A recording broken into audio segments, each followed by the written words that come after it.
Buenas noches, bienvenido de nuevo a su programa Acción Positiva. Y hoy pues vamos a darle seguimiento a lo que iniciamos el domingo anterior con el señor decano de la Facultad de Medicina de la Universidad de San Carlos de Guatemala, el doctor Oliva Leal. Doctor, bienvenido de nuevo y muchísimas gracias por aceptar estar de nuevo aquí con nuestra audiencia y poder continuar lo que empezamos a hablar.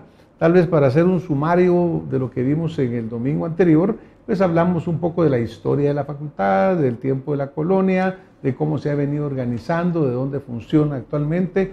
Hablamos del sistema, cómo entran los jóvenes estudiantes a estudiar la carrera, de cómo es la organización de su junta directiva y de sus autoridades. Pero ahora pues vamos a entrar en otros puntos que son bien importantes, doctor. Después de que los jóvenes empiezan su carrera, luego en el cuarto año empiezan a ir a los hospitales, por ejemplo, empiezan a ponerse el blanco, aunque ahora se empieza un poquito antes, pero ya nos ponemos el blanco y ya tenemos aquí colgado el estetoscopio y ya nos volvemos doctores. ¿A qué hospitales están actualmente asistiendo los estudiantes, doctor? Sí, debido al crecimiento poblacional en general y a la saturación que existe en los hospitales más importantes del país, como son el San Juan de Dios y el Roosevelt, de la red del Ministerio de Salud Pública y del ICS, que son, digamos, nuestros tres principales hospitales escuela, y porque también hay estudiantes de universidades privadas que acuden a esas instituciones, y hemos ido diversificando o dando oportunidad a otros hospitales para que se conviertan en hospitales escuela, de común acuerdo con el Ministerio de Salud Pública. Es así como tenemos formación en la antigua Guatemala, en el Hospital Pedro de Betancourt, en el Hospital de Cuilapa, el Hospital de Cuilapa viene de hace varios años. Últimamente el Hospital de Escuintla ya se convirtió en hospital escuela, estuvo como hospital escuela hace 25, 30 años, pero ya no había estado así hasta que últimamente lo seguimos. Por aparte, en el ICS también, ¿verdad? El ICS, tanto el ICS, el Hospital General de la Zona 9, Maternidad, o sea, Pamplona, también la Zona 6, Arévalo Bermejo y el Hospital Ceibal, antiguamente llamado 719. Ahí hay rotaciones de trauma y ortopedia. Y está el Hospital de Salud Mental también, donde los estudiantes realizan su práctica de psiquiatría. O sea, pues es una serie de instituciones. Exactamente. Claro que esto también, doctor, requiere una infraestructura profesional, sí. Pues, ¿no? Porque usted no puede tener estudiantes en un lugar donde no tenga supervisores, donde no tenga profesores, ¿no? Y esto, ahora, como usted mismo mencionó, hay ahora otras instituciones que también enseñan medicina, escuelas privadas. ¿Hay alguna colaboración o cada quien lleva su programa por su lado? Si tenemos muchachos que están en externado de medicina interna en el general, ¿los profesores colaboran entre sí o cada institución lleva su programa por separado? Sí, los programas son parecidos, pero cada institución tiene su programa. Pero dentro de la vida hospitalaria, pues todos se convierten dentro de un mismo equipo. O sea, tanto los estudiantes de la Marroquín, de la Landívar, como de la San Carlos conviven como un equipo porque al final están aprendiendo haciendo con el paciente a la par y con los mismos jefes de servicio, con los mismos residentes que les están enseñando. La mayor carga de enseñanza, la mayor carga docente, para ser muy franco, la desarrollan los propios residentes de los programas de posgrado de la San Carlos. Claro. O sea, los estudiantes de cuarto, quinto y sexto con quienes conviven más son con los residentes que están haciendo la especialidad, son los que están con ellos en los turnos, por ejemplo, los que les están en la práctica, están más cerca de ellos. Por aparte, los jefes de servicio, hay jefes de servicio, la gran mayoría son muy proclives a enseñar, pues, y sin estar contratados por ninguna universidad, retribuyendo de esa manera la forma como todos aprendimos. De alguna vez nosotros aprendimos también, y luego cuando nos toca a nosotros ser jefes de servicio, pues retribuimos enseñándole a todos. Y lo hacen de manera similar para todos los estudiantes. Sí, porque obviamente son recursos, doctor. Exactamente. Ahora, muchas veces la crítica que se hace, muchas veces sincera, pero tal vez no fundamentada, pues la gente comenta, dices que nos cuesta carísimo, por ejemplo, la San Carlos y la Escuela de Medicina. Pero también, por otro lado, doctor, estos externos, estos internos, estos residentes hacen una tremenda contribución que aún la podemos poner en el renglón económico, porque una gran cantidad del trabajo que se hace en los hospitales, yo diría que probablemente no podrían funcionar los hospitales si no estuvieran los externos y los internos ahí trabajando duro. Así es, doctor. Los cálculos que hemos hecho, siendo bastante juiciosos y limitados, calculan que de cada quetzal que recibe la Facultad de Ciencias Médicas, retribuye por lo menos 10 a la sociedad guatemalteca, a través de la consulta y el servicio que dan nuestros estudiantes del sexto año en los puestos de salud del interior de la República, y nuestros programas de residentes y nuestros externos e internos, como usted bien decía. Los hospitales nacionales, sobre todo, el ICE está en otra situación, los hospitales nacionales sobre todo tienen muy escaso personal de enfermería, auxiliares de enfermería para la gran cantidad de pacientes y de trabajo que tienen. De ahí que nuestros estudiantes de cuarto, quinto y sexto año pues realizan funciones de apoyo al personal médico, llevan a los pacientes en camilla, hacen las extracciones de sangre, hacen infinidad de cosas que en condiciones normales las debería desarrollar otro personal. Ese sería un gasto enorme si lo absorbiera el Estado. Por otra parte, el trabajo que realizan los residentes es un trabajo intenso. Nuestros hospitales nacionales son hospitales de guerra, les digo yo. Son hospitales que reciben una carga enorme de trabajo y los muchachos laboran en condiciones pues difíciles, que creo yo la realiza uno en su momento por la mística, por la vocación de llegar a formarse como un gran profesional. De ahí que hemos calculado que cerca de 500 millones es más o menos lo que la Facultad de Ciencias Médicas retribuye al pueblo de Guatemala, la inversión que en este momento es de 66 millones. Claro, yo creo que ese punto que usted menciona, esa mística, es importante, sí, pues porque obviamente toda carrera tiene una mística de la gente que lo hace, sí, pero en el caso de la medicina, pues las largas horas de turno, el estar en el hospital cuando los demás están de vacaciones, sí, etcétera, yo creo que es algo muy valioso, necesita tener un poquito el corazón del médico para estar metido haciéndolo. Así es. Doctor, obviamente enseñar medicina hoy no es lo mismo que fue hace 40 años. ¿Cómo ha venido cambiando o cómo han venido ustedes orientando diferente la enseñanza de la medicina? Me recuerdo que en el año 67, 68, pues había la fase 1, la fase 2, la 3 y la 4, había diferente proyección. ¿Eso está en revisión? ¿Se ha revisado creo que una vez? Y entiendo que ustedes están trabajando ahora en alguna readecuación curricular. Sí, doctor. Recién este mes se culminó totalmente el proceso de lo que llamamos reestructura académica administrativa, que es la primera que ocurre desde 1969, cuando se fundaron las fases en lo que se llamaban actas de reformas globales.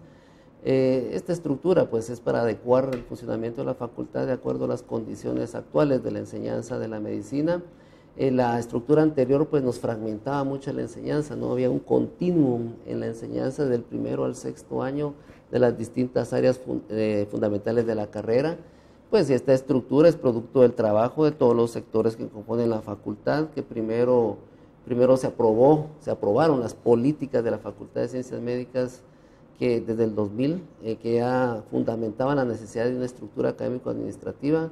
Luego se hizo un nuevo diseño curricular o una adecuación del diseño curricular en el 2005 y la reestructura que la estamos terminando ahorita, que está en funcionamiento. Eso genera nuevas direcciones, ya no existen las fase 1, fase 2, fase 3, sino son las direcciones de ciencias básicas, direcciones de ciencias clínicas, de salud pública, que queremos fortalecerla mucho de cara a la atención primaria en salud, y una nueva dirección que es la dirección de investigación, que va a aglutinar toda la investigación que se realiza en la facultad en los distintos campos. En el campo de la salud pública hay un centro para eso, tenemos un centro de investigaciones biomédicas para la enseñanza de la biología molecular, de la genética, etcétera. Tenemos un centro didáctico y una coordinadora de trabajos de graduación. El centro didáctico orientado a la investigación educativa, porque los estudiantes repiten, quiénes son los que tienen más probabilidades de éxito. Entonces todo esto está diseñado dentro de esa dirección de investigación, que lo que pretende es darle un empuje fuerte a la investigación facultativa, y va de la mano de la creación de la unidad de investigación en primer año y de convertir las especialidades médicas en los posgrados en maestrías, con el objeto de que se genere investigación propia a través de tesis de maestría en los posgrados de la facultad. O sea, es un todo. En términos generales, por ahí va, claro. La dirección de extensión, carreras técnicas también que queremos formar más, las que 2, 3 que tenemos ahorita, claro, o que están en proceso, porque es muy necesario también el nivel técnico en ciencias de la salud, no solo el nivel de grado, licenciado, etcétera. Naturalmente, doctor, que todo cambio siempre tiene controversia. Sí. Entonces habrá quien le guste, a quien no le guste, pues cuando fue la fase 1, el cambio global, digamos, que usted mencionaba, unos en favor, otros en contra. En este momento ustedes obviamente han consensuado, pues digamos, han tenido el apoyo del cuerpo médico profesional e incluso extensivo en la universidad para ir haciendo este tipo de cambios. A mí me llama la atención en la visión de la Facultad de Medicina, que la vamos a poner ahorita en la pantalla para que lo miren nuestra audiencia, y básicamente dice como misión: educar integralmente excelentes recursos humanos, comprometidos con la producción social de la salud y generar y recrear conocimiento que promueva el desarrollo del país. Aquí usa usted 2 términos, 3 términos, pero digamos excelencia. ¿Cómo concibe la Facultad de Medicina excelencia? Sí, doctor, la excelencia la tenemos que dar a través de las competencias que el médico va a demostrar a su egreso. El médico debe ser competente para actuar en el ámbito clínico al nivel del mejor médico del mundo, es lo que deseamos. Tiene que ser competente para desarrollar investigación adecuada, de una manera correcta y de acuerdo con las directrices que se manejan, también con los estándares mundiales. Tiene que ser capaz de interactuar en un equipo de trabajo, porque no va a actuar jamás solo. Tiene que ser capaz de realizar gestión de servicios de salud, de conocer leyes, reglamentos, todo eso a través de un proceso de aprendizaje. Y tiene que tener ese compromiso social que quisiéramos que todos tuvieran. Esa parte es un poco difícil, porque depende mucho de la forma que uno ha sido creado en su propia casa y de otros aspectos. No, eso es algo que no se aprende, claro, pero sí se puede ir adoptando si uno tiene modelos, si uno va generando una cultura de ese tipo facultativa, donde el estudiante pues vea que independientemente que tenga aspiraciones de ser un gran científico, pues sepa que esa ciencia que él va a generar pues tiene que ir también dirigida a un fin. El conocimiento tiene que ser aplicado. Un conocimiento sin aplicarse no tiene función, y tiene que ser aplicado, pienso que como principal población, por el hecho mismo de que emergemos del pueblo de Guatemala, tiene que ir a la población guatemalteca y priorizado a la población que carece de más de las condiciones y los recursos para tener una salud apropiada. Claro, porque todos estos cambios también en la parte de la visión habla de basarse en un currículo en la realidad social de nuestro país, ¿verdad? Porque de nada nos sirve formar un profesional que no responda a las grandes necesidades de Guatemala. Y desafortunadamente sabemos que en Guatemala tenemos todavía una serie de deficiencias que no son solo médicas, es la infraestructura. No hay agua potable, no hay drenajes, mala alimentación, no hay recursos, pero todo esto converge hacia problemas médicos, ¿no? Diarreas, problemas broncopulmonares, etcétera. Entonces, me imagino que ustedes, para hacer un currículo, deben de obviamente tomar en consideración esas competencias que van a formarse en los muchachos médicos que se van a graduar. Ahora, a veces nos han señalado a los médicos, sobre todo en las épocas actuales, que nos hemos venido deshumanizando, doctor. ¿Cómo manejan ustedes la parte ética, la parte bioética, el desarrollo de ese sensibilidad social que debe tener el médico, que no solo salga a querer poner su clínica y hacer pues, un ingreso profesional importante, sino que cómo se genera ese deseo de servir, aunque no sea el mejor remunerado. Sí, doctor. Uno, por el aspecto formativo. Pues tenemos un excelente programa de formación docente, donde a los docentes de manera continua se les brinda la posibilidad de estarse modernizando y actualizando el tema de los conocimientos. Eso incluye aspectos de la ética, aspectos pedagógicos. Entonces ellos tienen que trasladar paulatinamente a los estudiantes. La otra, creo yo, es que ser ejemplo, tener un modelo administrativo transparente. Eso es muy importante para que el estudiante confíe en que hay autoridades pues, que se preocupan por las cosas honestas, por las cosas claras, y ellos van encontrando entonces confianza para manifestarse. Aparte de esto, pues está el tema de las leyes y los reglamentos, que tenemos que estar vigilantes constantemente, que por lo menos dentro del seno de la facultad se respete la dignidad de los distintos actores de la actividad facultativa. Constantemente pues la junta directiva y las distintas instancias tienen que estar resolviendo algunos asuntos que están vinculados a situaciones que uno quisiera que pasaran dentro de la ética. Incluso hace poquitos días hemos creado una comisión, para mencionarle, para la prevención y el abordaje del maltrato a nivel estudiantil, que a veces se da, sobre todo a nivel hospitalario, que no hay una correcta interrelación entre las personas, y quienes al final resultan más perjudicados son los que están más bajos en la escala jerárquica. Pues eso es un modelo que debe de cultivarse dentro de toda la facultad desde el primer año, porque después pues nosotros esperamos que cuando el estudiante ya egrese y esté trabajando ya donde él lo decida, donde la vida le dé la oportunidad, pues trate de replicar eso con sus pacientes, con las instituciones donde preste sus servicios. Un trabajo muy arduo, muy intenso. Y yo creo que eso es bien fundamental, doctor, sí, porque sí, desafortunadamente aún vemos instituciones de salud, sobre todo las públicas, sobre todo e inclusive el Seguro Social, en la cual los pacientes son tratados un poco despectivamente, ¿verdad? Yo siempre insisto en el punto que un hospital nacional no es gratuito, ¿verdad, doctor? No es gratuito porque lo estamos pagando todos con impuestos. Entonces la persona que llega a un hospital nacional es alguien que está pagando un servicio, directa o indirectamente. Y ahí es donde yo creo que es clave y fundamental que nuestros estudiantes, nuestros graduados, nuestros colegas, nosotros mismos tengamos esa sensibilidad, que el paciente es lo primero para nosotros, no hacer daño. Y ese daño pues puede ser daño emocional, daño psicológico de cualquier tipo, doctor. Ahora, graduamos al estudiante.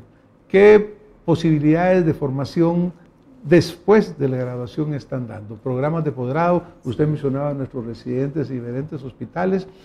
¿Cuántos programas de posgrado tenemos? Ahora estamos hablando de maestrías, es decir, ¿cómo está organizado el posgrado, doctor? Sí, doctor, hemos pasado en los últimos 8 años de tener 17 programas de posgrado a tener en la actualidad 32, 33 contando un doctorado en salud pública, que es nuestro primer doctorado, y una maestría en ciencias forenses que pues la llevamos de la mano con instituciones del sector justicia, con INASIF sobre todo. Estamos generando maestros en ciencias forenses. Los demás son posgrados, hay una maestría en salud pública también, aparte del doctorado. Los demás son posgrados clínicos, son maestrías en especialidades clínicas, como la radiología, que es su especialidad, como la pediatría, que es la mía, como la ginecobstetricia. Tenemos también segundas especialidades como reumatología, como gastroenterología, como intensivo pediátrico, porque las especialidades son un camino muy importante para mejorar la atención de los pacientes en el país. Estos posgrados se llevan a cabo pues gracias a la coordinación interinstitucional, porque se tienen que llevar a cabo los posgrados clínicos en hospitales. Tenemos alrededor de 1.300 estudiantes de posgrado con los hospitales del Ministerio de Salud Pública y Asistencia Social, y tenemos alrededor de 300 estudiantes de posgrado con el Instituto Guatemalteco de Seguridad Social, y hay otros posgrados más pequeños con otras instituciones como, bueno, salud mental, sí, claro. Para psiquiatras, como el INCAN, tenemos un convenio con INCAN también para generar especialistas en esas áreas, incluso comunicar, colaboramos para reconocer a 2 especialistas en cirugía cardiovascular. Los muchachos ahora tienen una gran oportunidad para seguir estudios de especialización en el país, en Guatemala. El Ministerio de Salud Pública y Asistencia Social, quien es el que da paga el salario de los residentes, pues desde hace aproximadamente 8 años, 6 años, ha tenido una política de incrementar la posibilidad de las plazas. Antes eran muy escasas, y entrábamos un montón de optantes a plazas y quedaban 4 o 5 nada más y los demás no podían. Ahora hay una gran cantidad de posibilidades, porque nos hemos dado cuenta, pues el propio ministerio sabe que generando hospitales escuela es una forma buena de mantener la calidad de atención al paciente, porque son hospitales escuela, claro, y a la vez es una forma económica, porque si contratamos especialistas para todos los hospitales no hay presupuesto que alcance. Entonces los muchachos tienen muy buenas posibilidades de ingresar a un posgrado que tiene su procedimiento, que tiene sus exámenes de oposición, es una estructura bien organizada, que parte desde instancias de la Universidad de San Carlos de Guatemala, de la Facultad de Ciencias Médicas, de instancias del Ministerio de Salud Pública, confluimos y nos ponemos de acuerdo para el mecanismo. En la escogencia final, pues son comités de selección y promoción donde hay representantes del Ministerio de Salud Pública, como el jefe de departamento, o del ICS en su caso, y profesores de nosotros, tratando de elegir al mejor recurso humano para llevar a cabo la residencia. La residencia es muy dura, tarda entre 4 y 5 años, el residente 1, 2, 3, 4, si es trauma o si es cirugía, y culmina con lo que se llama un EPS de la especialidad, que es algo maravilloso para el país y ejemplo para muchos países del mundo, donde el estudiante, ya que terminó su formación, va 1 año a un hospital departamental que generalmente carece de especialistas en esa área, a poner en práctica los conocimientos adquiridos en su formación.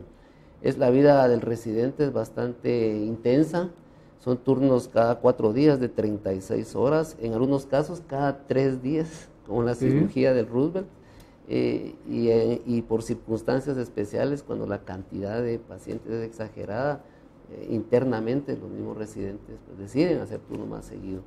Es constante, no respeta fines de semana, no respeta feriados, es los 365. Necesita la mística, ¿va? La mística, exactamente. Mire, yo coincido con usted en esta parte de final de los posgrados, de las residencias, porque yo creo que verdaderamente han contribuido enormemente. Pues llega un pediatra ya formado, un radiólogo ya formado, llega un psiquiatra ya formado, lugares que si no tendrían la opción probablemente. Y por otro lado, a veces también les abre puerta a los residentes, porque muchos de ellos se van a quedar, ¿verdad? Hemos siempre señalado que muchos nos quedamos en centros urbanos, y ahora ya creo que a través de esto muchos están saliendo. Doctor, dentro de la investigación sabemos que es uno de los pilares de la educación. Hemos tenido la oportunidad aquí de hablar de la investigación en la universidad con el doctor Estuardo Gálvez, con el doctor Carlos Alvarado, actual rector, y pues coincidimos. Y usted ahora mismo señala que la investigación para ustedes es fundamental. Así es. ¿Cómo anda el presupuesto para investigar, verdad, doctor? Porque requiere mucha inversión en tiempo, en dinero, en dedicación. Pues sí, la mayoría de nuestros investigadores lo hacen como parte de sus actividades docentes, están contratados como docentes y con recargo de funciones están desarrollando actividades de investigación. Los recursos para determinadas investigaciones, como por ejemplo estamos desarrollando investigaciones en papilomavirus, causante del cáncer de cervix. Estamos, hablando de mis profesores y mis investigadores como Facultad de Ciencias Médicas, en Helicobacter pylori, en leucemias. El recurso va en 2 vías, lo que lo que aporta a la Facultad de Ciencias Médicas, como es el propio investigador, como es computadoras, etcétera, como microscopios y lo que tenemos en nuestro centro de investigaciones, y lo que aportan instituciones como el CONCYT. O sea, el CONCYT poco a poco pues, nos ha ido apoyando en este tipo de investigaciones, y la Dirección General de Investigaciones de la Universidad de San Carlos de Guatemala, a veces convenios internacionales, como por ejemplo con la Universidad de Pensilvania, que nos está permitiendo formar epidemiólogos clínicos y realizar investigaciones como parte de eso. O sea, es un aporte compartido, porque no nos daríamos abasto, y a pesar de eso, pues la investigación ha mejorado muchísimo. En el ámbito de la salud pública, en los últimos años se han presentado al país diagnósticos de la situación de salud mental del país, por ejemplo, diagnósticos de la situación nutricional, temas como las áreas donde existe más inequidad en salud, y a nivel de posgrado es una gran cantidad de producción que se realiza en los propios hospitales, y a veces con el mismo aporte, o muchas veces con el mismo aporte del investigador. Bueno, y acuérdese que en Guatemala hay tanta patología que tenemos que hacer, ¿verdad? Y me imagino que hay un esfuerzo también para publicar, por ejemplo, y publicar en revistas que están indexadas, pues revistas que están dentro de los patrones de publicación internacional, para que realmente pues esto sea debidamente reconocido. Doctor, ya nos estamos acercando al final de nuestro segundo programa. Por ejemplo, si usted le quisiera dejar un mensaje al ciudadano guatemalteco, al estudiante guatemalteco, ¿cuál sería el mensaje que usted le dejaría sobre nuestra Facultad de Medicina, nuestro futuro? Pues yo quisiera decirle a todos que la Facultad de Ciencias Médicas de la Universidad de San Carlos de Guatemala debe ser motivo de orgullo para el país. Es un modelo de funcionamiento, a pesar de que no contamos con los recursos de Harvard o de Cambridge o de otras universidades con los que a veces nos quieren comparar, pues tenemos la capacidad de producir excelente recurso humano que ha demostrado su calidad, como usted lo mencionó, en otras partes del mundo, y que son orgullo para Guatemala, sobre todo cuando han culminado una especialidad y pasean su conocimiento y no tienen nada que envidiarle a nadie. Nos hace falta a veces un poco de mucha tecnología, pero eso se soslaya con una gran capacidad clínica, una gran capacidad de discernimiento en torno a la búsqueda del origen de las enfermedades, y que sí hay instituciones en el país que lo hacen sentirse a uno bien, y que no todo está mal en Guatemala, que hay cosas muy buenas como la Facultad de Ciencias Médicas. Bueno, doctor, pues mire, muchísimas gracias. Obviamente quisiéramos seguir platicando con usted. En el futuro, este programa, esta ventana está abierta, porque nos va a seguir gustando poder compartir con usted los logros que se han tenido, cómo se ha avanzado, y también de repente oír un poquito de las dudas que tienen los guatemaltecos. Hoy le agradecemos mucho que nos haya acompañado. A ustedes que nos han estado acompañando, viendo, escuchando, muchas gracias. Creo que ha sido un programa muy contributorio a entender una de las instituciones que tienen un prestigio muy bien asentado en Guatemala. Gracias. Nos vemos la próxima semana con más Acción Positiva, y muy buena noche. Gracias, doctor.